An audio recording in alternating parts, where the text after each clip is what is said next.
Stories of Great Christians. From the Department of Broadcasting of the Moody Bible Institute, we're bringing you Chapter 15 of God's Ebony Scientist, the story of George Washington Carver.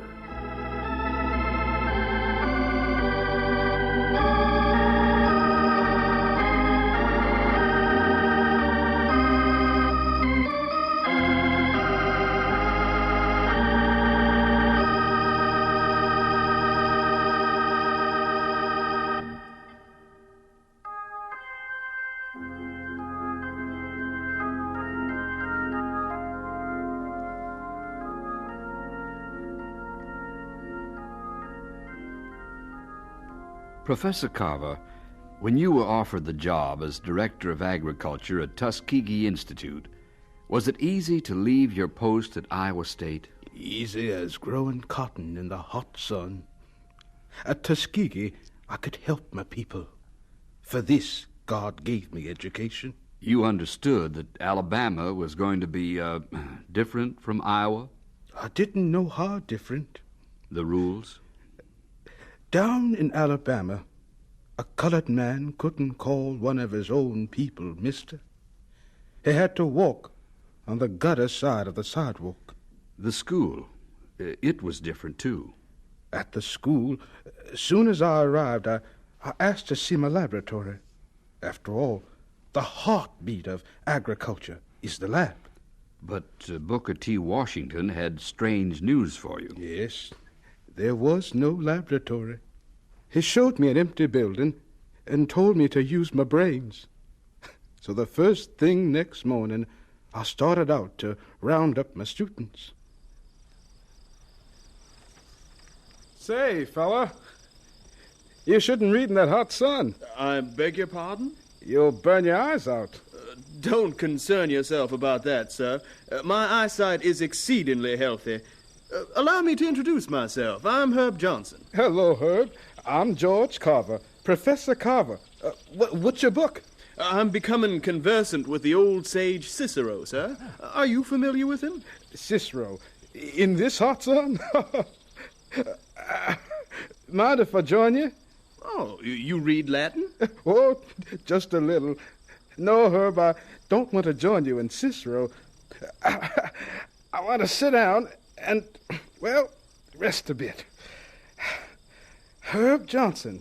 Say, you're one of the fellas I wanted to find.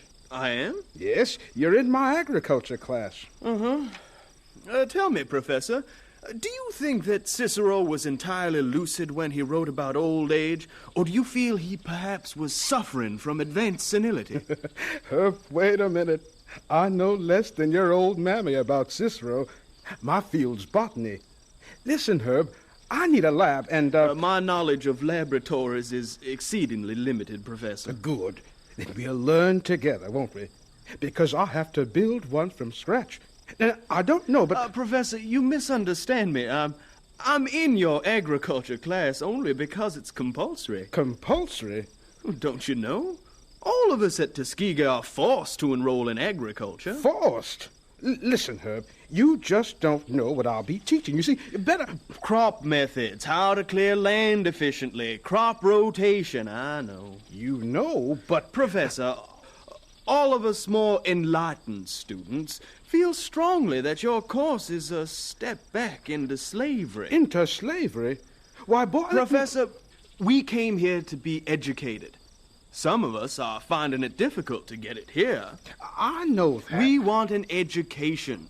Greek, Latin, the classics. Classics? What good are they when you want bread and butter? Government, politics, a fluent command of the English language. Well, you seem to do all right. This is what will elevate our people. We must be elevated. We must not be dragged back into slavery. Listen. Negroes can't be elevated while they're living in filth and poverty.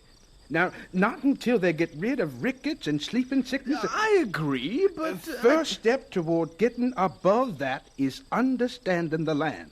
Slave labor. No, it's earning a decent living. Sweat of our brow. We had that. We want a rise God up. Gave us the land.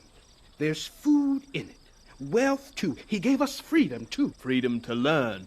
to think, to be a student, a philosopher. Freedom to take one step at a time with his guidance, not to plunge ahead like mad horses. Plowing, picking cotton. It's menial. It's not for free men. You're wrong. Your first step is with the land. You have to understand it, love it, cherish it. That's what I'm here to teach. And in spite of you, Herb Johnson, and in spite of no laboratory to work in, with God's help, I'll do it.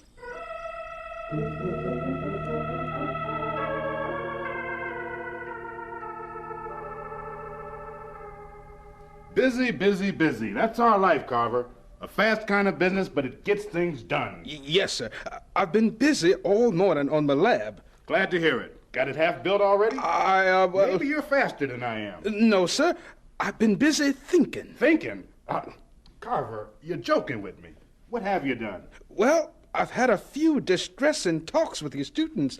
That's one thing I've done. Distressing? Well, their attitude towards agriculture.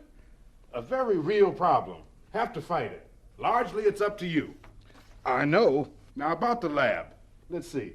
I had some papers. No, wait. Before we get into that, I want to clear up some other things. Go right ahead, sir. You mind if I settle back in this comfortable chair?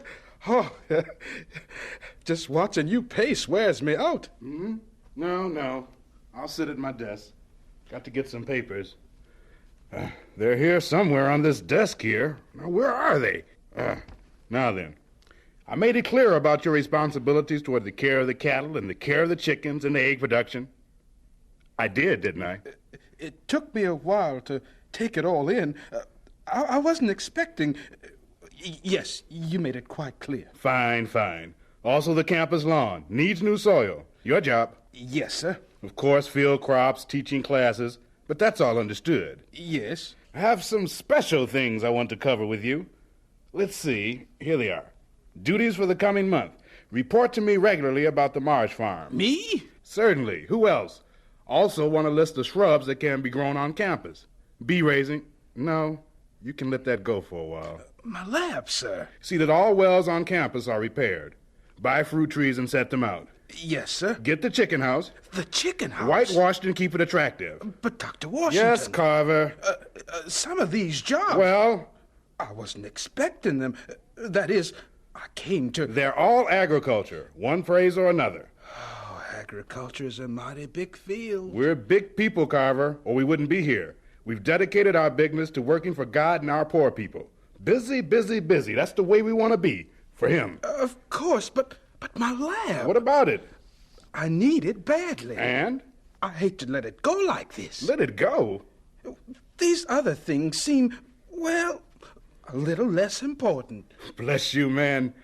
I'm not asking you to give up building your lab. Of course not. Why, you'll be doing all this and building your lab, too. Well, I better be starting then, right away. Good afternoon, Dr. Washington. Good afternoon, Carver. That's the spirit. Remember what it says in 1 Samuel? What's that? The king's business requires haste. Remember that, Carver.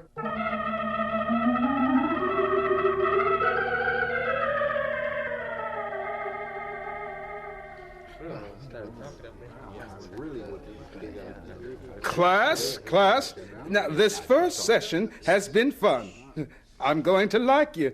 Some of you I know already, well, like Herb Johnson out there. I hope you'll like me and my class. Wait just a minute. Class isn't quite over yet. I'm going to finish with a poem. You'll hear it often. The things that haven't been done before are the tasks worthwhile today. Are you one of the flock that follows, or are you one who will lead the way?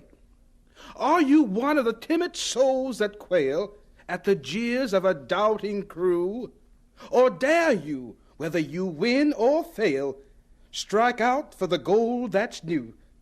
Class, today we'll strike out for a new goal, if you're willing. I thought class was over. Class, yes. But this is extra. You may go any time, Herb. Perhaps I shall be curious enough to remain. I hope so. Now then, here's our new goal. A lab of our own making. What? A lab? How are we going to make a lab? What do you need in a lab? Equipment? Right, Herb. You see any equipment here? Any of you think I have any cash in my back pocket to buy equipment? I'd hazard a guess you don't. Of course I don't. Well, where will our equipment come from? We'll find it, that's where. Find it? In town. This town? In every scrap heap, ours for the looking and asking. You want us to beg? Yes. We'll go up to the back doors and ask the lady of every house for old pots and pans. This sounds highly impossible to me. Ask for containers of all kinds. Ask for old lamps, too. Here, let me show you a picture. Yeah, well, let me see that one. Well, that's a beaker. Right, Herb. And this is distilling apparatus. We'll have these if we get the scraps. Now, are you game?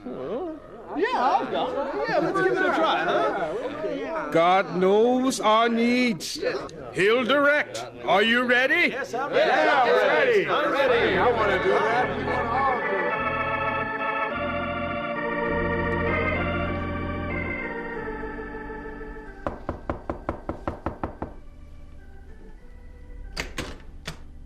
Good afternoon, ma'am. Do you have any old kettles you would like to discard? Eh? Old Kettles? Are you crazy, boy? I represent Tuskgee Institute. We need old kettles. Eh? Oh, the Institute. Well, why didn't you say so? You want old kettles. Old jars, too. Any old rubber? Well, here are 2 kettles, and you come down in the cellar and take all the jars you can carry. Here's an ink bottle. Take it and beat it, boy.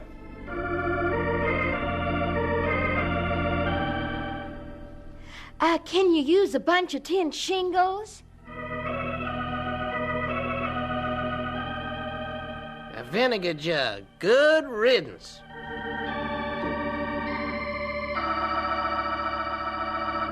A vinegar jar? Why, thank you, Herb. Exactly what we needed. I simply cannot imagine to what use you'll put it, Professor. Come up close and find out. An oil lamp? Why, thank you. And here's an ink bottle. We'll start with that. Start? I thought we were finished. Finished? Now we have to build our laboratory. Herb, you take the ink bottle just so, see? And pretty soon, now watch me, we'll have a full-fledged alcohol lamp. Wonderful. You see, I haven't done anything very great at all. Nothing you couldn't do, if you keep in mind one thing. What's that, Professor? It's in the Bible. Thou hast made him man, thou makest him to have dominion over the work of thy hands.